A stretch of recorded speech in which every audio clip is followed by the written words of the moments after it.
Hello and welcome to Bloke on the Range. Now in an earlier video I showed my first attempt at powder coating cast bullets as an alternative to conventional waxy lubrication. It was a bit slow, it worked, it wasn't that great. Now a lot of people said, you should do this, this sort of full pump and dump method where you shake the bullets up and then dump onto a grill and chuck them in the oven and it's all perfect. Well, I tried this with about half a dozen different powders available here in Europe and none of them worked. I just ended up with a sticky mess and hundreds of good cast bullets going back in the pot to be melted back down again. So I thought, stuff it, I'll invest in a compressor and an electrostatic gun and we'll do it the classy way. So this is where we are today. I spent a bit of time getting the process down. It'll work with practically any powder as long as it's not too excessively sticky. Not saying this is necessarily the absolutely best way to do it, it's certainly not the quickest way to do it, but it works and it gets fairly good results. So, what you will need: powder, dust mask, nitrile gloves, pile of bullets, some suede heat resistant gloves. These are just basic gardening gloves. Now they do need to be actually suede or leather and not the synthetic powdery stuff, otherwise it ends up stuck on your bullets and you'll see why later.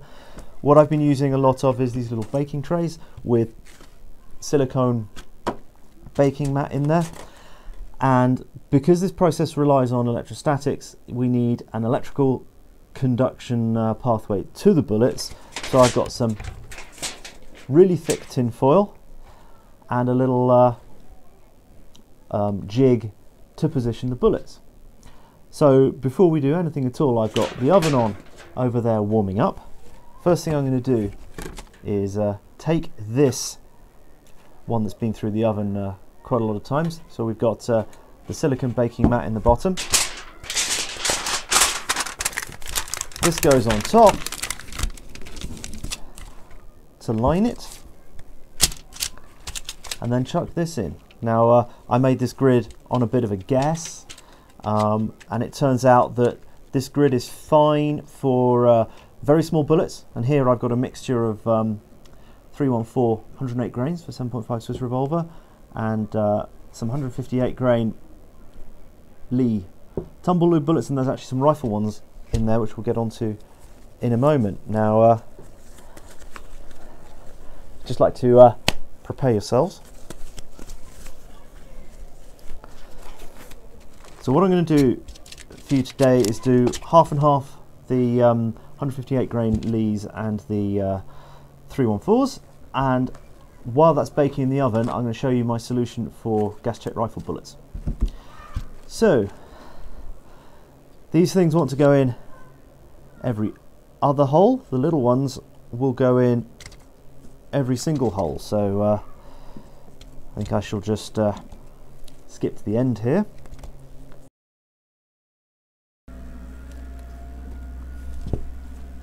Okay, so we've got a little setup here in a grid, and you'll see why the taller ones need more space in a moment.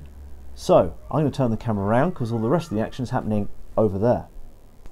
Okay, so here I've got a big bucket to catch most of the wasted powder.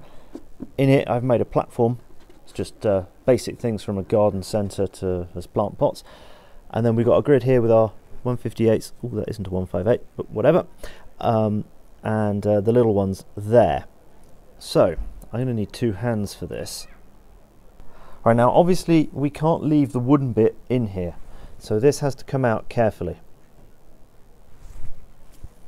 So what we're going to use to get the powder onto the bullets is this electrostatic powder gun. Now this has a connection for a compressor there, and it's got an electrical connection to a control box here, which has an on-off switch and a foot pedal. There's also a ground connector that runs up here. I've got it clipped on to the side of the bucket, but what I will now do is transfer it across to there. Oh, screwed it up, of course. So a little bit of rejigging later, just clipped it on the side there. Now the powder goes into a pot that then goes on here. You need to work out how much you need. The instructions say like 2 inches, but don't. A little bit goes a surprisingly long way. So I'm going to stick the camera on a tripod, put some more powder in here with my dust mask on and attach it to there. So, dust mask now. Right. This does go a bit all over the place, so I've just got it on a bit of old cardboard so that I don't get it absolutely everywhere. Whoops. Now today's colour is a particularly fine ruby red, which seems to be a good powder. It's sticky enough, not too sticky. Kind of a good compromise. The pink I like to use because it shows up well on film, tends to be too sticky. So let's start with that. I probably might need to refill it. Then we carefully turn it upside down, screw it on here. Oops. And then attach our compressor.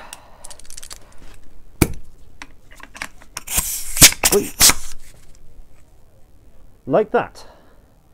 Right, so now when I press the foot pedal, we're going to get a high voltage applied between here and there. So we make sure that we're getting current. You can hear it, and it'll throw sparks. Now if I just earth it, there we go.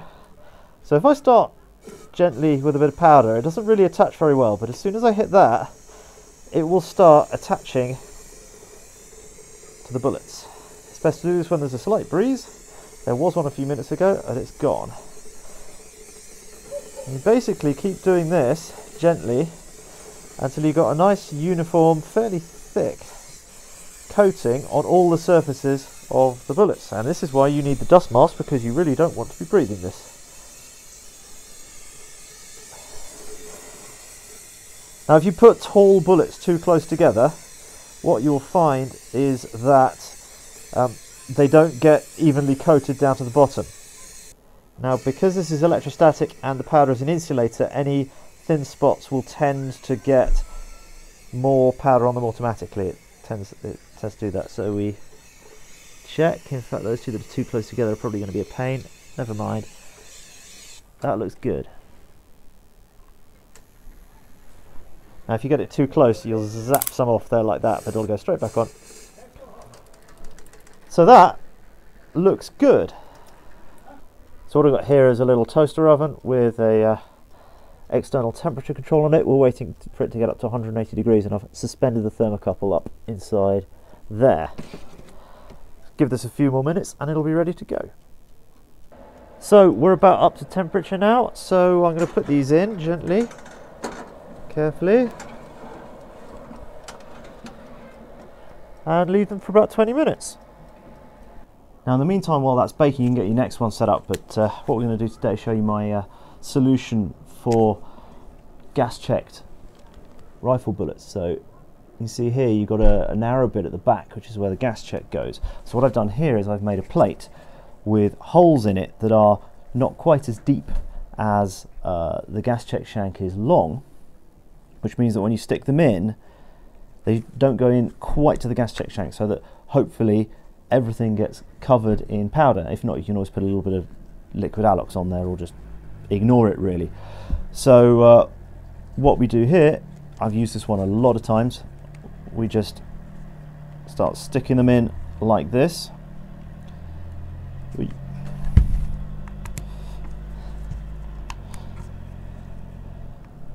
They only need the tiniest bit of electrical connection. By the way, if there's no electrical connection, they just don't pick up much powder at all.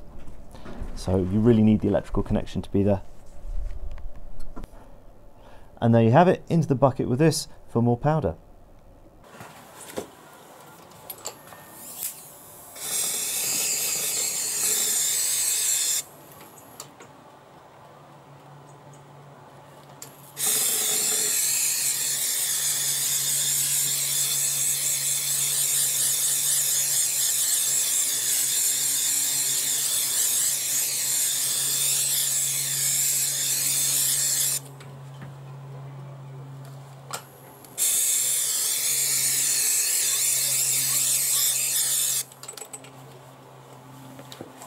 Right, so we're getting near to the end of the cooking time here.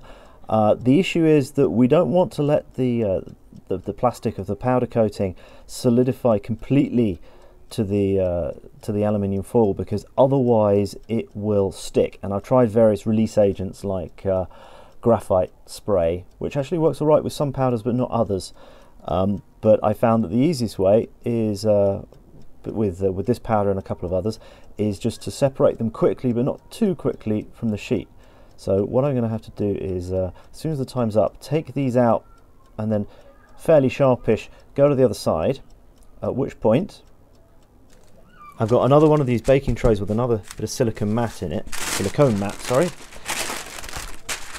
and some greaseproof paper over the top. This works particularly well, and I'll show you in just a tick. Okay, gloves on, here we go.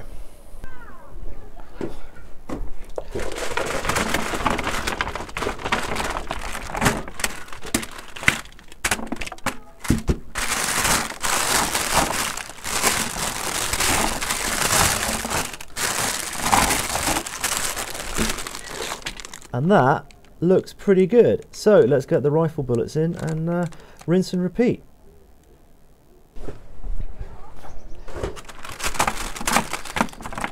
Oh no! Oh no! Too quick! Too quick! Oh, that's gone horrible. Ah! Oh no! Oh dear. It's not Bloke on the range unless something goes wrong. Anyway, after that minor debacle there where they went a bit nasty because I was too quick, you get the idea. Now you just rinse and repeat on a 20-minute cycle basically. I've got the next one set up, ready to go, and there you go. And basically the point of all this is that you can load softer alloys to higher velocities. You can do higher velocities in rifle without a gas check. There's less smoke. You're not faffing around with waxes and nasty greasy bullet lubes and things like that.